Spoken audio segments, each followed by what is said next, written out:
G'day warbanders, and today I'm going to be talking about the strategy games I'm looking forward to in 2024. Now, 2023 in terms of strategy has been a bit, I don't know, pretty decent, but like not like wow, blows my socks off, you know. And there's a big list I got here, what games I'm looking forward to, and a lot of them have been delayed to 2024. So you know, some of them I was expecting this year, but sadly they didn't come. But yeah, let's get straight into the video, guys, and I'll start with Mana Lords. Now, everyone's been waiting for this one. Like, there's a lot of tension in the air. There's a lot of wish lists going on with Steam, and Mana Lords is looking to be like the ultimate city builder with warfare elements. And I'm really liking what I'm seeing here, guys. You know, it's a city builder with battles, and every soldier is levied like from a person from your city, and everyone keeps saying, well, oh, this is going to be the total war killer, and you know, I don't agree with that, guys. Like, I don't think it's going to kill total war. I feel like there's too many shilling total war for total war to die. That's just the basics, you know. And I just don't think it's going to kill total war. Like, I think people are hyping this game up way too much. Like, I'm definitely excited for it, and I'm waiting patiently for it. But it's one guy developed the game, and I feel like people should just lower their expectations for Mana Lords. And a big thing I'm really liking is I'm really liking all the, sorry, I'm saying like all the time, but I absolutely love the attention to detail in this game. Like, you see every log and plank built in a building when you're constructing it, and the armor, the weapons, the speed, you know, all the military units look really authentic. Like, I look at medieval art and I go, you know, this developer has done his research and he's looked at medieval art and he's going, okay, that's what they actually wear, and he's put it in the game. And I really like that. And another point I want to stress is organic roads. So a lot of city builders, they really fall into this trap of being a grid-like, or like, you know, really gritty type system like Anno, where it becomes more about a lot of efficiency over like looks. And in Mana Lords, you know, he's giving that effect of, you know, a city builder can be efficient, like an efficiency game, but it also can be, you know, looking good. Like, it doesn't have to be like a grid, it's like, you know, a bunch of squares, you know. And I really like he's putting it organic roads. I really love that.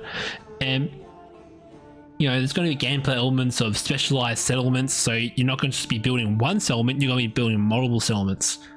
And you know, they're each going to be producing like a specific resource in that specific region.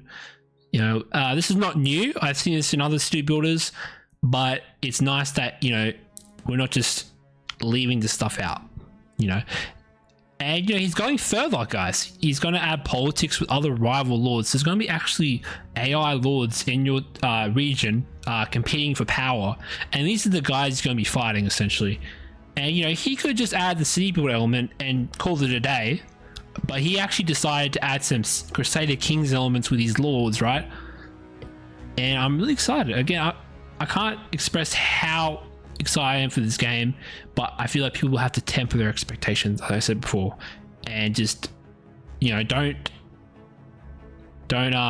make yourself disappointed when it comes out if it's not up to your, you know, standards. Because I've definitely done that myself, where I just go, oh, this game's gonna be amazing, it's gonna be great, oh my god. But then when it comes out, you know, it's not living up to your expectations, and that's normal. Okay, that's normal. I just want people to temper their expectations. So yeah, guys, that's Mana Lords. Looking forward to it. The next game, and I feel like this hasn't really been covered, is Task Force Admiral, Volume 1, American Carrier Battles. Now, there's very few games that cover the carrier warfare in the Pacific Theater of World War II. And this is one of those games that's really going to depth in this one. It's published by Micropose, and I think it's a one-man job. I'm not sure, or maybe it's a few devs. I'm not really too sure on the specifics, but it's real time, and it's basically a war game where you're controlling a task force, like a carrier task group. Unfortunately, you can't play as the Japanese, so that's a really big, you know, sucky thing for me, because I really like playing the Japanese in World War II. Like, not ideology, not their ideology, but like, you know, their limitations, you know, their resource constraints. You know, they weren't going to win the war, you know, and it's really fun playing as the underdog. But you know, of course, this game is going to be heavy in the simulation side. There's realistic ballistics, there's damage modeling, of course, and each individual plane acts as its own entity. A lot of games, they really cover this period in time. They have units like grouped up into squads, like I believe, what's it called, War on the Sea. They do that. They have the planes grouped up into squads, and they're actually not individual entities. You know, it's a bit arcadey in that sense, but this game looks like it's going to be, you know, modeling everything, and I can't wait to play it. Graphically, it's gorgeous, it's stunning, and I hope to see it come in 2024. And yeah, guys, that's Task Force Admiral. Go check it out on the Steam store page, and yeah, looking forward to it. This game's been covered a lot. Falling Frontier. So this is a sci-fi strategy game with a heavy focus on logistics and, like, you know, simulation essentially. Now, of course, you know, space, you know, we've got to take some liberties, because, you know, real life space warfare, I believe, wouldn't be this close. It would be at a very long distances, I believe, firing missiles and heat management. That's what real space warfare would look like, I think. Really far distances. But of course, you know, it's that blending of game and realism. Okay, so you got to have like good gameplay and good realism, you know, a mix of both. That's why I like in games, you know, you don't have to be too realistic, but you got to have that gameplay, you got to have that realism as well.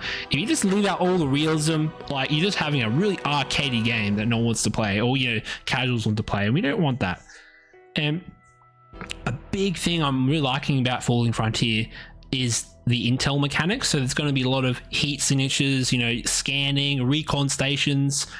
You're going to have to really think about where you're going to attack, because you could get ambushed. You know, I really like that style of gameplay where you don't know what the enemy actually is. It's not just a simple fog of war mechanic where, you know, you can't see what your units see, like outside their vision cone. You know, there's actual, you know, detection mechanics. And there's going to be a procedural generation. So I love random battlefields and strategy games. It keeps the game fresh and replayable. And yeah, love that.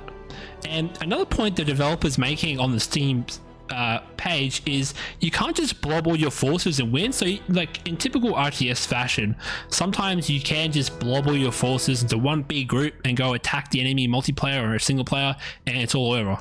Right? In this game, you actually have to station like fleets of ships in your resource locations and defend them, because, you know, he's modeling the game to be, you know, a realistic game. You can't just blobble units like a arcade game and go attack it once. I'm hoping he really sticks to this ideal, because I'm really liking the vision of this game. It's leaning to the heavy simulation, which I really love. I really love simulation games, guys. This is why I'm listing them on this list, because they are very interesting strategically and tactically. So yeah, guys, that's Falling Frontier. As you can tell, guys, I'm not really taking a lot of time to go in depth in these games. I'm just listing what I'm looking forward to. But another on the list is Espiocracy. I don't know how to pronounce it. You should have chosen a better name, to be honest. But this is a game where you're leading a spy agency in the Cold War. I really love the Cold War period. It's just an interesting period of two global superpowers going at it. And there's a lot of proxy wars, a lot of guerrilla wars, and I'm really sad that no game developer has really touched this period. Maybe because it's politically controversial. I don't know. But I'm really happy that we're getting a Cold War game, especially a spy game, because there's not many spy games, like good spy games, in the strategy market. I don't know any. I think there's one called Phantom something. I don't know. But this is very unique game, and you know, there's characters in the game, there's organizations, there's nations.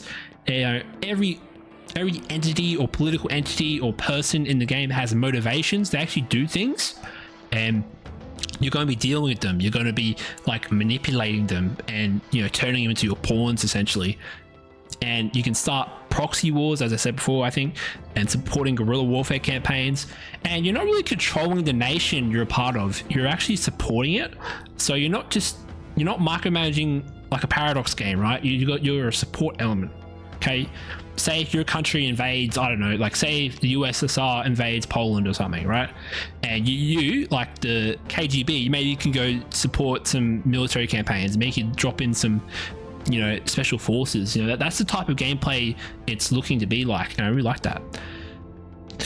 And this is truly going to be one of the most complex, you know, map games you know, on the market when it comes out. And I'm hoping it's not fake, because there's a lot of memes going around that it's fake, but I don't believe that, guys. Like, it's just a schizo theory. Like, people calling it an emotional scam. I'm like, oh, keep those memes out, bro.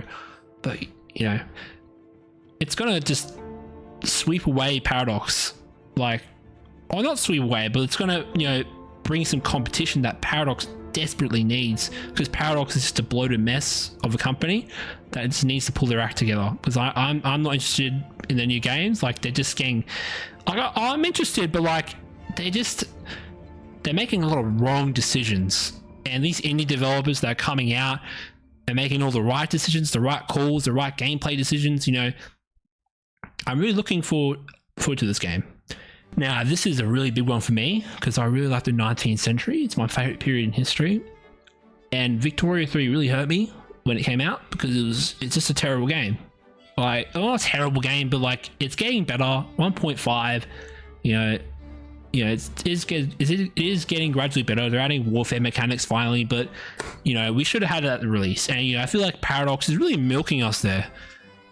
And you know, I'm just going to pack my bags and go to Guild of Destiny, because Guild of Destiny is basically like a Victoria-like game with a focus on the economy, as usual. But the key difference here, guys, is it's not neglected like Victoria 3. You can actually control the army. Crazy, right? You can actually, you know, do what, you know, every strategy game lets you do. Control the army, right? And if the game gets too micromanagement in terms of the military, you can let the AI manage it, which I really like. They're satisfying both camps in that regard. And a big thing I think that's been mentioned on the Discord is that they're actually modeling transportation of goods. So in Victoria 2 and Victoria 3, you know, all the goods and the markets, they just transport goods like teleporting, you know. But in reality, you know, all these goods, they're all transported by rail, you know, air, ships, you know, and especially in the later period of the Victorian era. And I just feel like they really missed out on, you know, transportation of goods. And I feel like Guild of Destiny is, you know, rectifying that. They're, you know, fixing that element I didn't really like, where the goods just teleport everywhere. But in Guild of Destiny, you're going to be needing like full-on transport network, it seems. And they're really focusing, the devs on Guild of Destiny, they're really focusing on modding. So they're really leaning heavily that there's going to be a lot of modders coming to their game. There's going to be a lot of mods, a lot of alternative histories, like what if Napoleon won, essentially. And their editor looks really versatile. It looks very easy to use. I think I could use the editor, to be honest. And I feel like I could make some stuff in there as well with the editor. So again, they're just really leaning heavily into the community side. And I really like they're approaching that. Because with mods with Paradox, they just view them as like a marketing thing. Like, you know, oh, mods fix the game. You know, mods fix our game. You know, it's all about, you know, in Paradox games, like, oh, if you mod the game, it's good. Like, come on, bro. The games have to be good in vanilla.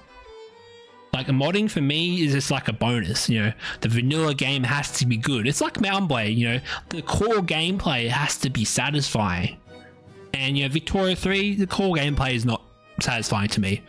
And I'm hoping Guild of Destiny fills that hole. Or that could be interpreted pretty poorly, but I hope it fills that, you know, void in 19th century strategy games. So I feel like that's a big void there. And a competitor needs to step up, and this is the competitor, guys. Guild of Destiny. I also love their globe system. I love the 3D globe. It feels like I'm a mastermind, you know, of the world. And their portraits with historical characters, they look very neat. Way better than Vic 3 3D models. I kind of like the CK3 models, but like in Victoria 3, they just look goofy. And their uniforms are not right. In this, they're in Guild of Destiny, they're actually doing 2D portraits of all the historical characters, it seems. I really like that. Like, they look nice. Of course, there's I think they're AI generated, but they, you know, they clean them up and all that, I assume. But they still look good.